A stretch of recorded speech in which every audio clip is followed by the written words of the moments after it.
Tentara Israel telah memerintahkan semua warga sipil Palestina meninggalkan Gaza.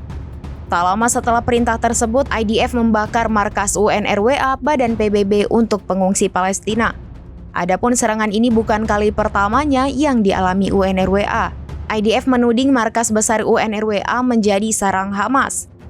Serangan IDF di Khan Younis, Gaza telah menewaskan dan melukai puluhan orang. Pasca serangan brutal IDF, mayat-mayat ditemukan di dalam gedung UNRWA. Masyarakat Bulan Sabit Merah Palestina atau PRCS mengatakan timnya telah membantu mengevakuasi jenazah reruntuhan bangunan. PRCS mengatakan para korban tewas yang ditemukan di gedung itu adalah pengungsi yang mencari perlindungan. Mereka berlindung saat IDF mengepung dan menyerang bangunan itu. Mereka bukan anggota Hamas sebagaimana yang ditudingkan IDF. Imbas serangan IDF di gedung UNRWA, penyaluran bantuan untuk para pengungsi Palestina di kawasan Yerusalem Timur terpaksa ditangguhkan. Di sisi lain, IFG juga menyerang sebuah sekolah yang digunakan ratusan pengungsi berlindung. Pengungsian yang sesak seketika berubah mencekam setelah serangan IDF.